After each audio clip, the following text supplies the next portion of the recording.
hubungan antara Malaka Portugis dan juga Aceh. Tetapi itu nggak berselang lama. Karena ada tokoh yang terkenal sekali namanya Pangeran Perkasa Alam yang nanti menjadi Sultan Iskandar Muda 1606 itu tidak memperbolehkan ada monopoli, mengizinkan yang namanya perdagangan bebas. Semua orang boleh berdagang ke Aceh dan kondisi Aceh semakin membaik.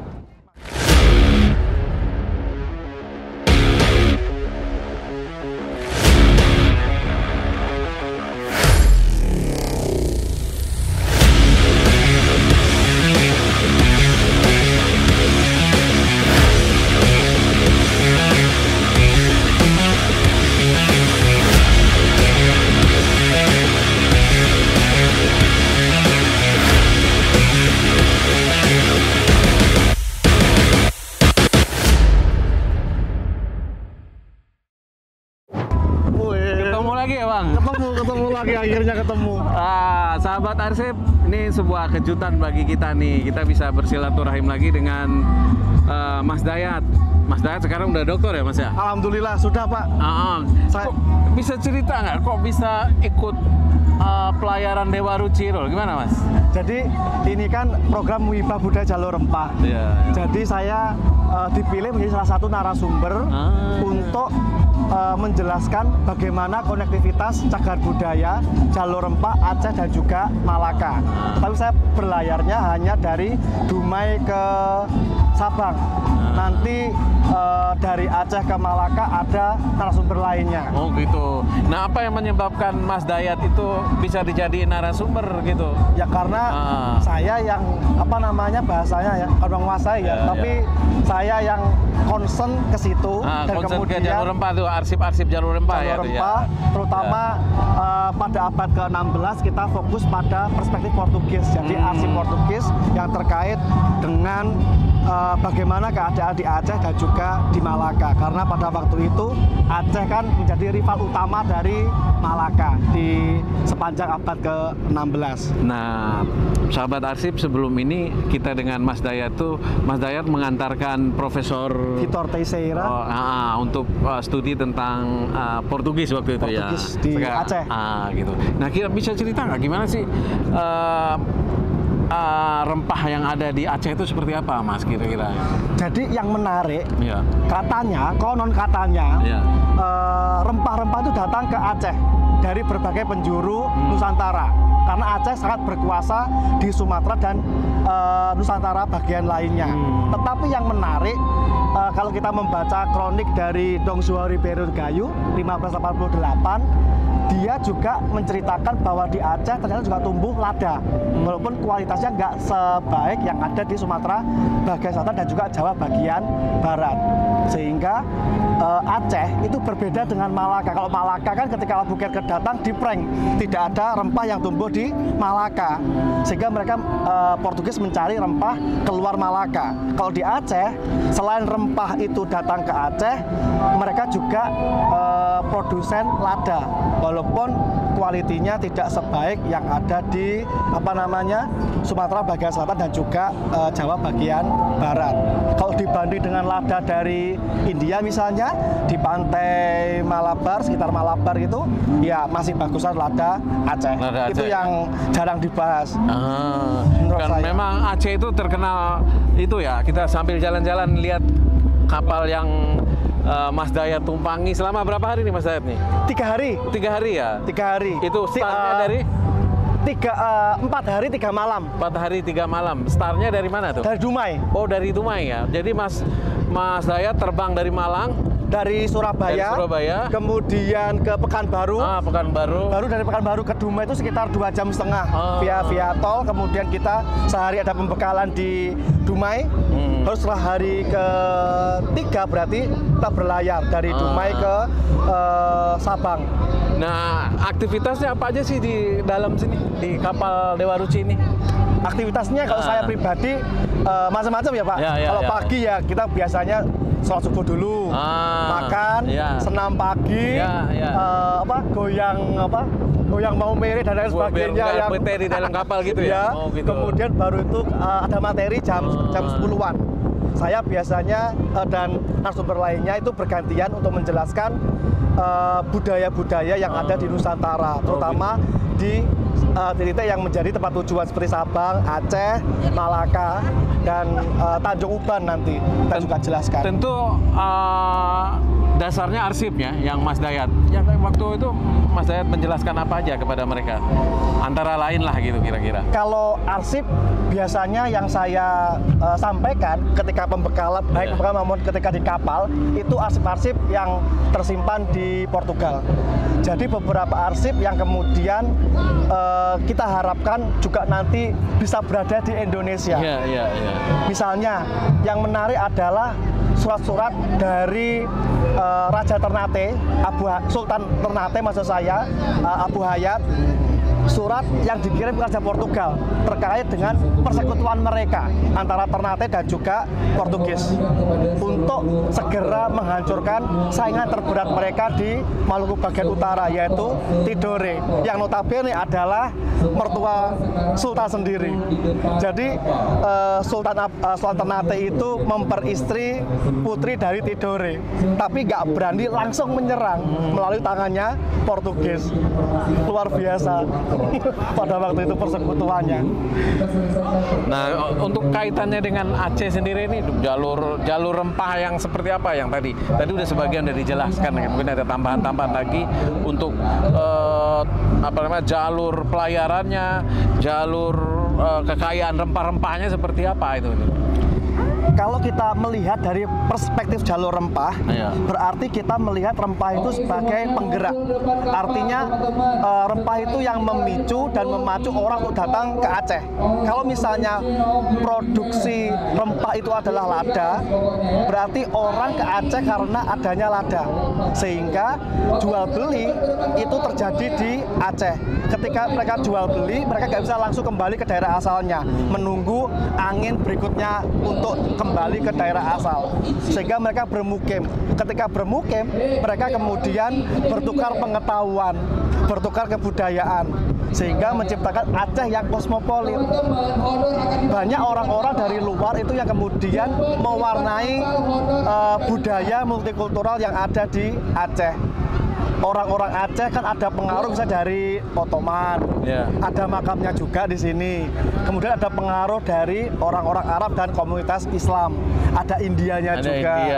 Ada juga katanya waktu kita ke Lamno dulu, Pak, ada pengaruh Portugisnya juga. Selain kita makan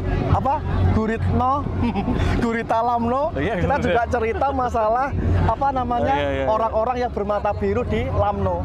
Karena tsunami 150 Pak, kita kemarin ke sana itu 50 orang yang masih hidup. Sebelumnya itu masih banyak yang matanya agak kebiru-biruan pada waktu itu. Jangan lupa teman-teman arsip cek kembali di YouTube kita, di channel YouTube Andri PST. Oke, kita jalan lagi yuk, lihat dekat dari dekat. Jadi apa pesan Mas Dayat nih kepada para sejarawan, peneliti, atau pemirsa sahabat arsip? Teman-teman arsip, jika membuat informasi, membuat konten, jangan lupa berpijak pada informasi yang sejaman. Kita harus kembali pada arsip dan sumber-sumber sejaman lainnya.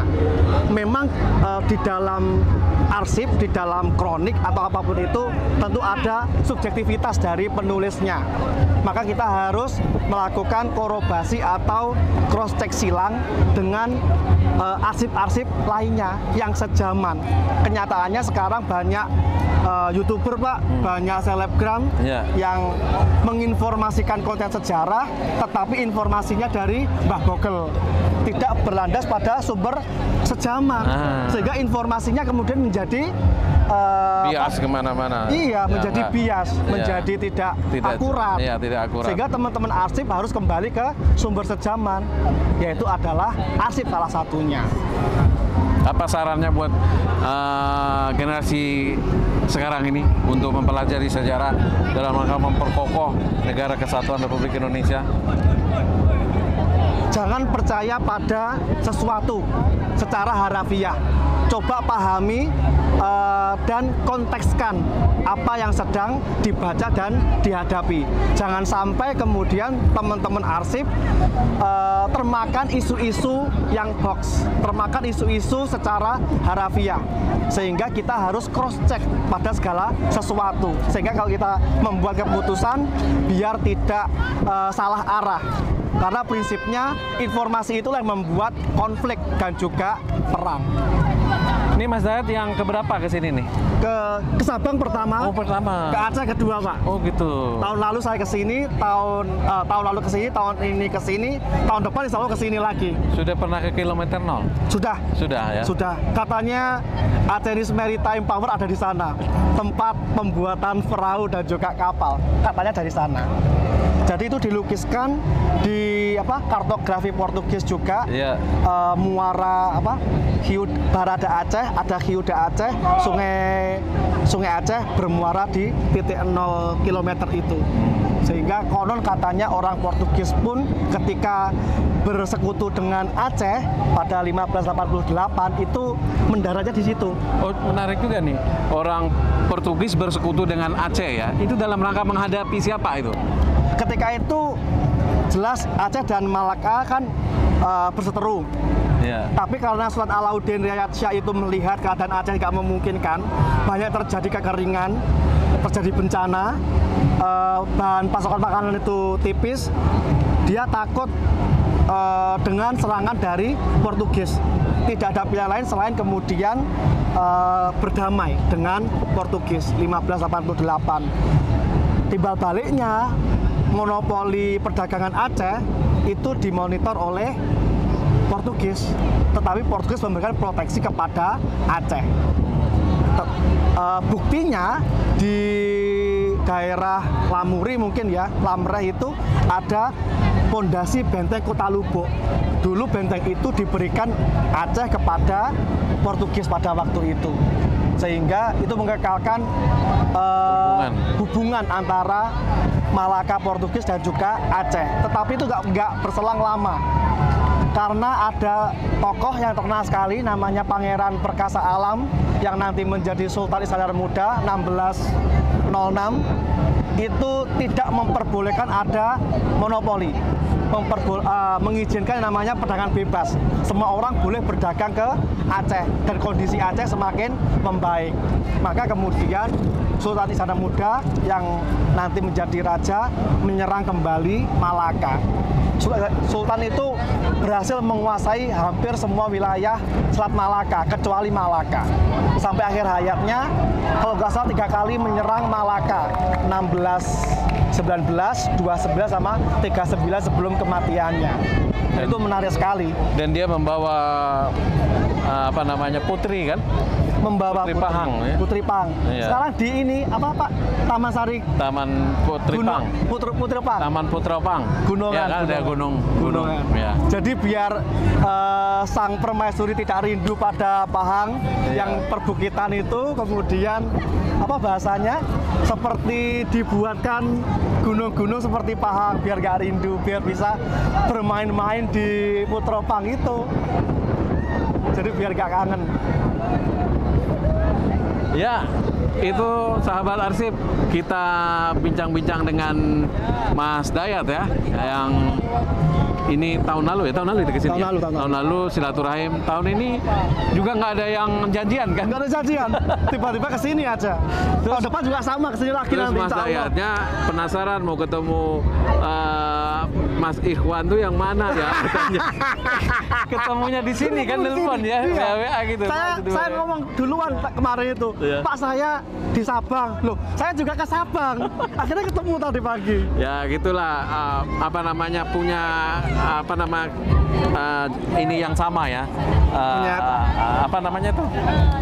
Misi yang sama. Misi yang sama dalam rangka menjadikan arsip itu sebagai bukti sejarah, sebagai memori kolektif bangsa ya. Iya. Dan Mas Dayat ini kan yang konsen terhadap itu ya. Mudah-mudahan banyak anak muda. Amin, amin, yang, amin, amin. Bisa mengikuti jejak Mas Dayat, menjadikan arsip itu sebagai sumber informasi yang terpercaya gitu kan. Amin. Ya. Harapannya teman-teman kembalilah ke arsip untuk menggali informasi. Iya. Nah, ini berapa hari Mas Dayat sini ya? Naik 3 hari ya? 3 hari. Tapi pelayaran ini sendiri berapa lama, Bang? Pelayarannya 17 hari. 17 hari ya? Titik-titiknya nanti kita dimulai dari, kalau batch 2 dimulai dari Dumai. Dari Dumai kemudian ke Sabang, Banda Aceh, dari Banda Aceh ke Malaka, Tanjung Uban, Pulau Penyengat. Nanti kita berlayar ke sana.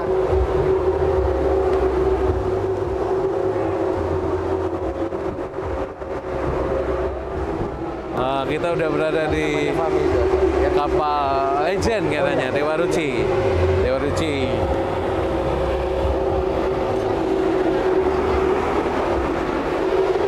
Nah, pintunya keren.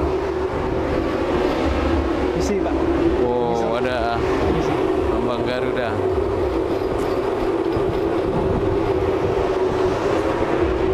Bang. Kalau ada satu sahabat arsip, ya. Ini ada beberapa informasi terkait Dewa Ruci, kapal legend kita. Ini bagaimana pembangunan atau beberapa milestone penting dari kapal Dewa Ruci seperti apa. Kemudian ini ada beberapa titik muibah jalur budaya, jalur rempah. Jadi dimulai dari Jakarta, kita kemudian ke Belitung Timur, baru kemudian ke Dumai. Tapi itu untuk batch 1. Batch kita sekarang batch 2 dari Dumai, kemudian ke Sabang, dari Sabang ke Banda Aceh, kemudian ke Malaka, Tanjung Uban, Pulau Penyengat. Itu untuk batch 2. Kalau batch 3 dimulai dari Tanjung Uban, Lampung, kembali ke Jakarta. Jadi total pelayaran dari KRI Dewa Ruci ini selama 39 hari. Jadi ini program untuk memperkenalkan budaya-budaya Nusantara dari pemuda-pemuda dari seluruh pelosok Nusantara. Ketika berkumpul di titik, kemudian mereka memperkenalkan budaya-budaya dari tempat lain, sehingga titik-titik yang menjadi tempat kumpul itu yang nanti akan menjadi pusat persemaian budaya. Jadi orang akan mengenal satu budaya dengan budaya lainnya, sehingga akan memperkokoh identitas nasional bangsa kita. Kemudian ini juga ada lini masa juga, seperti apa pelayaran dari KRI Dewa Ruci, sangat legend sekali, dimulai dari 53 dari Jerman ke Indonesia, sampai kemudian yang tahun ini berarti tahun 2014 terakhir di sini itu rutenya Makassar. Sangat menarik sekali, dan sampai sekarang berarti 10 tahun dari lini masa terakhir masih digunakan. Berapa tahun ini Pak ya? Berarti sudah 71 tahun KRI ini masih ada dan terawat sampai sekarang. Ini dia mengandalkan kekuatan angin ya? Iya, kalau dulu memang dengan angin Pak, tapi sekarang kita juga menggunakan mesin. Mesin ya, ada mesin. Jadi layar dipergunakan untuk mempercepat kecepatan dari perahu itu sendiri, kapal ini sendiri. Dan ini geladak utama. Nanti di sini ada semacam barak atau tempat kita untuk tidur, toilet, dapur di bawah. Di bawah sini ya? Di bawah. Untuk bahan bakar di bawahnya lagi. Dan makannya enak-enak, kuliner di kapal enak. Karena nggak ada hiburan lain selain makan kalau di kapal itu. Main bola nggak mungkin Mas? Ada bakso, ada pop mie, ada selawon, soto ayam. Yang belum ada tuh yang mie. Kuah belango nggak ada kan? Kuah belango nggak ada, makanya kita harus makan kuah belango dulu. Nah, kali ini juga kita di atas kapal Dewa Ruci ini kita bersilaturahim dengan Letnan 1 Putu ya? Putu ya. Putu tentu dari Bali kan Bang? Dari Bali, dari Bali. Ya. Keturunan atau tinggal di Bali Bang? Keturunan Bali, cuma saya lama tinggal di Jawa Pak. Oh tinggal di Jawa, di mana? Di Surabaya. Oh di Surabaya, pas bukan di Tanjung Priok, Tanjung Perak kan? Iya Tanjung Perak. Tanjung Perak. Karena markasnya di Tanjung Perak kan. Jadi Pak Putu bisa diceritakan nggak gimana sih aktivitas di kapal Dewa Ruci ini? Aktivitas ya, jadi kita cerita tentang Dewa Ruci. Ya Dewa Ruci ya, ceritakan. Dewa Ruci ini kebetulan kapal yang dibuat sebagai kapal latih untuk melatih para taruna yang dimiliki oleh KRI oleh Angkatan Laut. Dibuat pada tahun 1952 dan diluncurkan pada tahun 1953 sekaligus diresmikan masuk di Indonesia pada 1 Oktober 1953. Semenjak itu kapal KRI Dewa Ruci ini digunakan dalam pelayaran Kartika Jala Krida untuk Taruna Akademi Angkatan Laut. Pelayaran Kartika Jala Krida itu adalah pelayaran untuk memperdalam ilmu astronomi, ilmu navigasi astronomi. Jadi kita sekalian cari view-nya pas saat laut lepas, terutama banyak di luar negeri kan. Jadi kita event pelayaran di luar negeri, sekaligus ikut event sail, event race kita ikuti. Untuk reka pelayarannya kita ini bisa dilihat pelayaran ya sambil jalan ya. Iya. Ini pelayaran yang pernah kita laksanakan ya. Mulai bulan Juli 1953 sampai di sini ya terakhir 2013-2014 itu terakhir pelayaran kita luar negeri ya. Sejak itu kita intern dalam negeri karena kondisi kapal yang sudah mulai masuk usia tua ya, masuk usia tua, jadi kita fokus ke dalam negeri. Selain Kartika Jala Krida, kita juga ada pelayaran-pelayaran lain, terutama pelayaran pelatihan taruna, ada navigasi astronomi, ada latek-latek. Selain itu kita juga terkadang ada pelayaran dengan siswa-siswa Saka Bahari, termasuk dengan jalur rempah. Jalur rempah mulai tahun 2022. Oh 2022? Ya, mulai tahun 2022 kita ada pelayaran event dengan Kemendikbud dengan jalur rempah. Nah sekarang KRI Dewa Ruci ini sudah menjadi cagar budaya Republik Indonesia. Otomatis semua orang bisa berkunjung ke KRI Dewa Ruci, dipersilahkan. Selama tetap menjaga peraturan-peraturan yang berlaku, tetap menjaga norma-norma yang berlaku, kita persilahkan. Nah, berapa personelnya Bang? Personil kita, pelayaran ini kita ada 87 personil. 87 personil? 87 personil. Wah, dia bisa muatnya berapa sih? Maksimal kapal ini maksimal bisa 160-an apa? 160, jadi ditambah berapa? 136 ya? 136 yang penumpang anggota 130 kurangi 87 ya? Kurangi 87? Ya, kurangi 87. Jadi memang ini masih kokoh sekali ya Pak ya? Ya, kita masih menjaga keaslian kapal ini. Walaupun ada yang pernah kita ganti ya, tiang ini, 2 tiang depan ini pernah diganti. Yang tiang Bima sama tiang Cocor ini itu pernah mengalami penggantian. Karena waktu perjalanan ke Australia itu kena badai hebat Mas, patah. Jadi kita ganti. Waktu ke Australia itu pakai kayu waktu itu ya? Enggak? Sama banyak. Ini pakai kayu juga? Ya, kayu sama besi, ada besinya, ada kayunya atas. Ada bagian besinya juga Mas, jadi nggak full kayu. Kalau yang 2 tiang belakang ini masih asli. Oh, semua masih asli di belakang? Masih asli, ini masih asli 2 tiang belakangnya. Tuh lonceng sana tuh masih asli 1953 tuh. Oh yang itu ya? Ya loncengnya di sana tuh. Ya mau lihat tuh? Ayo, lonceng. Ini udah masuk monumen tuh, yang 5 udah masuk ya. Ya. 53 ini. Nah, ini lonceng ini masih ori, masih asli nih. Emang sengaja dijaga dia keasliannya. Termasuk ini juga ya? Enggak, ini enggak. Enggak, baru-baru ya. Lonceng. Plakat di depan itu masih asli. Bodi kapal. Bodi kapal ya? Bodi kapal masih asli. Masih banyak yang asli lah. Masuk ini enggak ya ini? Enggak, ini udah diganti. Udah Ini diganti ya? 10 tahun mungkin ganti ini. Bahan-bahan. Kapalnya sendiri ininya di bersandarnya di mana ininya dia? Di Surabaya? Enggak. Kita home base-nya kita Home base-nya? ada di Surabaya. Di Surabaya. Itu ada 2. Termasuk yang baru ya?